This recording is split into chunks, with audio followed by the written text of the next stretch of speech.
আসসালামু আলাইকুম, আশা করি সবাই ভালো আছেন। আজকে একটি বিষয় আপনাদের কাছে তুলে ধরার জন্য ভিডিওতে আসা। যে হচ্ছে সুকাম ব্র্যান্ডের একটা মাল।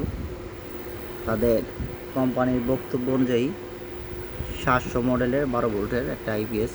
তো যারা গ্রাহক আছেন তাদেরকে মূলত দোকানদাররা বলে এটা 1000 ওয়াট বা 1000 বিএ বা 1100 বিএ এমন বুঝায় মেশিনগুলো বিক্রি করে থাকে।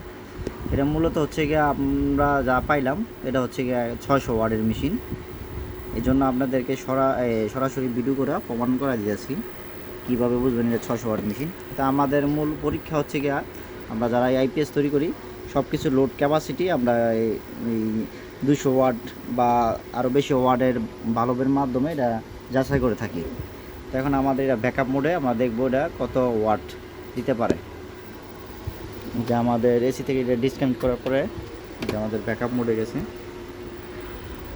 যে আমাদের ভোল্টেজ 224-25। হ্যাঁ, যে আমাদের এটা হচ্ছে 200 ওয়াটের লাইট। এই যে 200-400 ওয়াট, আর হচ্ছে গিয়া আর 200 ওয়াট, এই হলো 600 ওয়াট। আমাদের এখন 600 ওয়াট ফুল লোডে চলতেছে। আমাদের লোড ক্যাপাসিটি দেখাচ্ছে এখন এসি ভোল্টেজ 208-এর নেমেছে মোটামুটি। এই 600 ওয়াটে আমরা এটা যতটুকু যাচাই করে পাইছি। তো এখন আরও 100 ওয়াট একটা লোড দিলাম। এই যে 100 ওয়াট লোডে দেওয়ার পরে অটোমেটিক কিন্তু আমাদের 200 নিচে নেমে গেলে কিন্তু এটা এই আমরা ধরি না এটা এই বেশি বা 700 ওয়াট, এটা কিন্তু 600 ওয়াটই।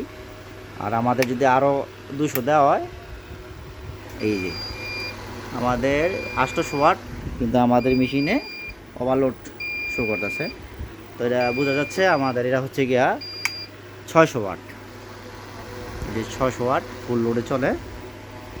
আর যদি আমরা 700 ওয়াট চালাতে যাই তো আমাদের 200 ওয়াট নিচে নেমে গেলে কিন্তু ফ্যানের স্পিড বা অন্যান্য স্পিডগুলো কমে যাবে। এই ক্ষেত্রে এটা আমরা এই 700 ওয়াট ধরতে পারি না। এই হচ্ছে এটার মূল বিষয়। তো সবাইকে ধন্যবাদ। একটু যাচাই বাছাই করে পণ্য কিনবেন, ইন্ডিয়ান যে পণ্যগুলো আছে